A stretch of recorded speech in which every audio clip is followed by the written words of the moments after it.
पर अब हमने ये मांगना भी नहीं चाहिए कायदे से, इसलिए संविधान ही बदल दो बोले। क्या करो, संविधान बदल दो तो फिर बदलने के बाद ये लोग मांगेंगे क्या? राशन फ्री में संविधान की वजह से मिलता, एजुकेशन फ्री में संविधान की वजह से मिलता, नौकरियां किसके वजह से मिलती? संविधान की वजह से मिलती। कायदे में तरतूद है। एजुकेशन फ्री में किसकी वजह से मिलता? संविधान की वजह से मिलता। ये सारी चीजें कायदे में हमको बाबा साहब ने लिख के दी है। हमको क्या हवाई बातें नहीं की है। ये देश अगर चलता, भारत देश अगर चलता होगा, इस धर्म के आधार पे नहीं चलता, संविधान के आधार पे चलता, कायदे के आधार पे चलता। ये बात सही है या गलत है? इस कायदे के वजह से इस देश के अंदर हिंदू, मुस्लिम, सिख, ईसाई, दलित, ये सारे लोग भाईचारे की तरह से इस देश में रहते, क्योंकि संविधान हमको भाईचारा सिखाता, एकता सिखाता, समानता सिखाता, समानता का अधिकार सिखाता। तो ये शेर और बकरी को एक जगह अगर पानी पिलाने का किसी ने काम किया होगा तो वो बाबा साहब के संविधान ने काम किया वाला है। कोई कमजोर के ऊपर कोई अपना जुल्म नहीं कर सकता। और हमको एक बात समझ के लेनी है कि इस देश के अंदर बाबा साहब ने जो सभी के लिए जो संविधान लिखा है, वो संविधान अब धोखे में है। तो ये देश का अगर संविधान खत्म हो गया तो हमारी वैल्यू रहने वाली, कीमत रहने वाली है।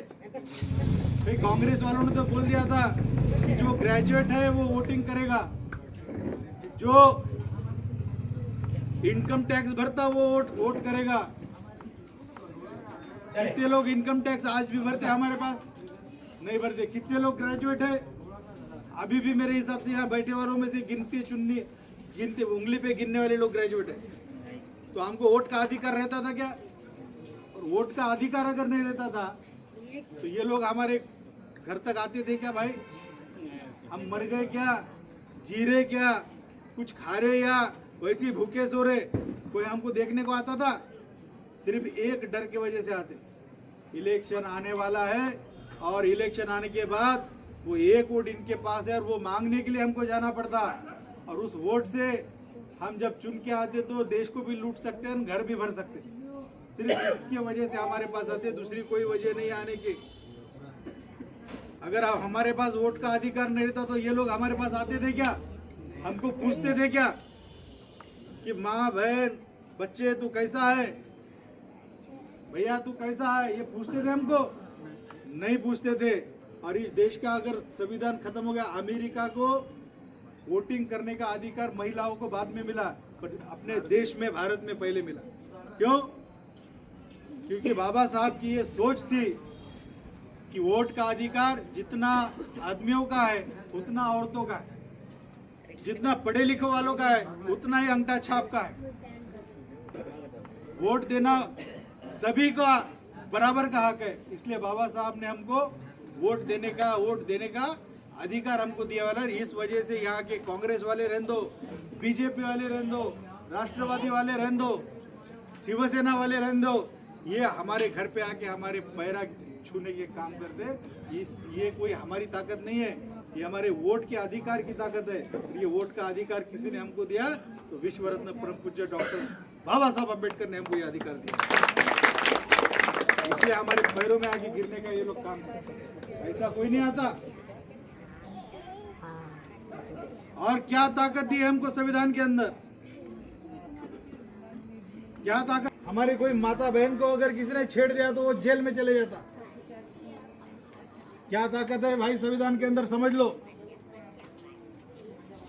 अगर यहाँ अभी ये छोटे छोटे हमारे बच्चे बैठे, अभी ये लोगों ने जो प्राइवेटाइजेशन कर दिया है, इंग्लिश मीडियम की फीस कितनी है भाई? 1 लाख रुपए, 1.5 लाख रुपए। यहाँ बैठे वाले मेरे भाई बहन कितने लोग भर सकते? भर सकते क्या अपन? भाई नगर पालिका के स्कूल के अपन बराबर बच्चे नहीं भेज सकते, तो इंग्लिश मीडियम में वहाँ बच्चे अपन भेजेंगे, कमाएंगे क्या, खाएंगे क्या? यहाँ राशन के वांदे गिरे वाले। मतलब ये देश में हमको संवैधानिक अधिकार मिला क्या? बाबा साहब ने बोला कि जिस जगह पे अंबानी का बेटा जिस बेंच के ऊपर पढ़ के बैठता, वहां पे मेरे साईनाथ मेटकर का भी बेटा वही बैठ के पढ़ना चाहिए। ये सुविधा है संविधान के अंदर। हमको मिला? हमको नहीं मिला। क्यों नहीं मिला? उसकी एक ही वजह है, जब चुनाव आते हैं तो 1500 में हमारा ईमान बेचने के लिए ये लोग मजबूर कर देते। कितने में? 1500 में। और उसकी कीमत क्या वसूलते हैं?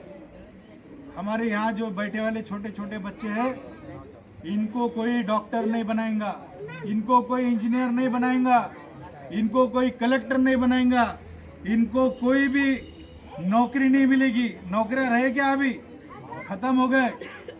इनको कोई नौकरी नहीं मिलेंगी। ये अभी बनेंगे बड़े हो गए तो इन्होंने मजदूरी करने के बारे में सोचें। तो 1500 जो कीमत है वो हमारे बच्चों को हम अंधेरे में ढकेलने की ये कीमत है भाई।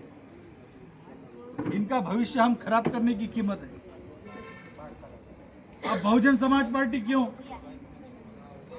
ये कांग्रेस वाले भी थे, बीजेपी वाले थे, राष्ट्रवादी वाले थे, शिवसेना वाले थे, फिर बहुजन समाज पार्टी क्यों? इन्होंने ऐसा क्या तीर मार दिया भाई? हमको समझने की जरूरत है भाई। आप बोल रहे हैं बहुजन समाज पार्टी पर, बहुजन समाज पार्टी ने क्या तीर मार दिए? तुम बहुजन समाज पार्टी से जुड़ जाओ बोल रहे, हमारे साथ रहो बोल रहे, फिर उन्होंने क्या किया ये भी बताओ। जब बच के इस देश में सबसे बड़ा सूबा कोई है, अगर स्टेट है तो वो कौन सा है? उत्तर प्रदेश।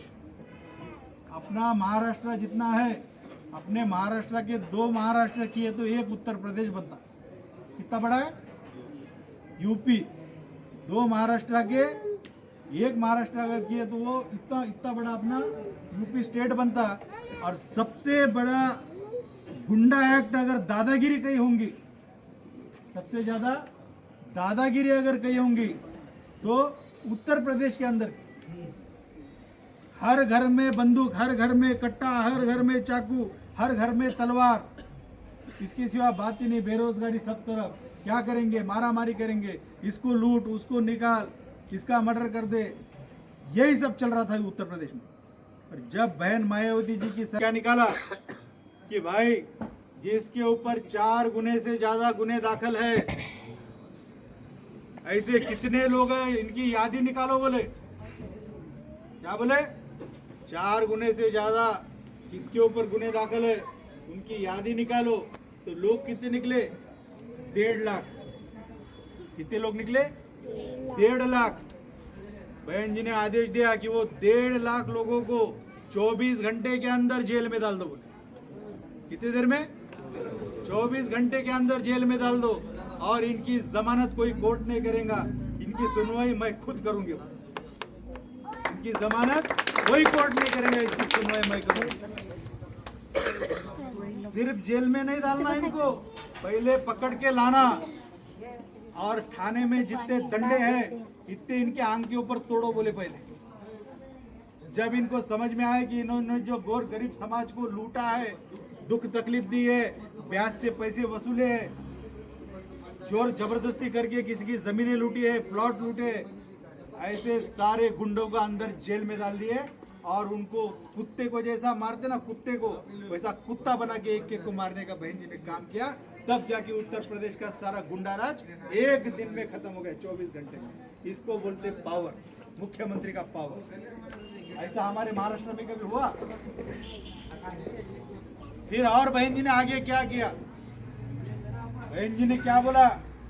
अरे भाई अब मैं इस उत्तर प्रदेश की राजा बनी हूं, मैंने जो वादा किया था कि हर घर नौकरी, हर घर नौकरी। जब बहन जी ने शासन प्रशासन में आदेश दिया कि भाई कितना बैकलॉग भरने का बाकी है, अभी हमारे पास तो लोग रिटायर हो रहे पर भरते हैं क्या? रिटायर हो रहे उसके जगह नए आदमी ले रहे क्या? नहीं ले रहे, वो कंत्राटी भर्ती ले रहे। जहाँ पे हमारा बच्चा 1 लाख रुपए पगार उठाता था, 1.5 लाख पगार उठाता था, 70-80 हजार पगार उठाता था, उसको 5,000 और 10,000 पे उसको कंत्राटी पद्धति पे वहाँ बिठा दे रहे और उसका पूरा उसका खून पीने का ये लोग काम कर रहे। पर नहीं भर्ती कर रहे क्या? भर्ती नहीं कर रहे। बहन जी ने बोला कि भाई कितना बैकलॉग है, 2.5 लाख बैकलॉग निकला। कितना? 2.5 लाख। भाई वो कहाँ है? बोले हमारे SC ST OBC NT DNT ये समाज, ये सारे समाज को, गौर गरीब समाज को, जिसके घर में नौकरी नहीं है, ऐसे सभी लोग ढूंढो बोले। या ओपन समाज के भी रहने दो, मुस्लिम समाज के हमारे भाई रहने दो, किसके घर में नौकरी वाला आदमी नहीं है बोले, वो सारे लोगों के घरों में नौकरियां बांटने का काम बहन मायावती जी ने किया। एक दिन में, मुख्यमंत्री की ताकत बता रहा हूं मैं, एक दिन में नौकरियां बांटने का काम किया। तीसरा काम क्या किया बहन जी ने? हाथ में क्या लिया? अरे भाई मेरा जो मजदूर वर्ग है, जो खेती करने वाला जो वर्ग है, पर उनके नाम पे खेती नहीं है। यहाँ पे किसके किसके नाम पे खेती है? किसके भी नहीं। एक दो चार छोड़ दो, 2-4 लोग। भाई ये मजदूर लोग हैं, पर इनके नाम पे खेती नहीं है। ये सिर्फ दिहाड़ी करते हैं, दिन भर की मजदूरी जो 200-400 मिलती है वो कमाते हैं और उसी में अपना गुजारा चलाते हैं। ऐसे कितने लोग हैं बोले? तलाठी, तहसीलदार, कलेक्टर की बहन जी ने एक दिन में मीटिंग बुलाई पूरे उत्तर प्रदेश की। मुख्यमंत्री ने बुलाने के बाद आना पड़ता कि नहीं आना पड़ता? हाँ? एक दिन में जब बहन जी ने बोले कि भाई आज शनिवार है, सोमवार को मीटिंग, तो पूरे उत्तर प्रदेश के कलेक्टर, तहसीलदार, तलाठी ये सारे जमा हो गए। बहन जी ने आदेश दिया कि भाई जो जो मजूरदार है उन मजूरदारों को बड़े बम्बू लेने का। बोले क्या? बड़े बम्बू। और वो बड़े बम्बू से 5-5 एकड़ खेत गिन के देने का, 7-12 जगह पे निकाल के देने का, नाम पे, एक आदमी के नाम पे बहन जी ने 5-5 एकड़ के जमीनों के पट्टे करके 7-12 जगह पे निकाल के दिए। ये रहती मुख्यमंत्री की पावर, इसको बोलते ताकत। ऐसे कई काम जो तुमने नायक पिक्चर देखे होंगे, नायक, वो बहन जी के ऊपर निकले वाला है। अनिल कपूर का एक नायक पिक्चर देखे, एक दिन का मुख्यमंत्री, देखे ना? एक दिन का मुख्यमंत्री देखे ना? उसके अंदर 6,500 कर्मचारियों को सस्पेंड किया गया था। वो इधर उधर की कहानी नहीं थी, बहन मायावती जी की उत्तर प्रदेश की कहानी थी। कितने लोग भ्रष्टाचारी है बोले? लिस्ट लाओ। लिस्ट निकाले तो 6,500 निकले। उसमें से कलेक्टर भी निकले, IAS भी निकले, कुछ IPS निकले। क्या करेंगे बोले? सबको निकाल दो बोले, सबको सस्पेंड कर दो। एक दिन में उत्तर प्रदेश का भ्रष्टाचार खत्म करेंगे। तो भाइयों, अब मेरी बात गौर से सुनो कि तुमको एक बात पता है,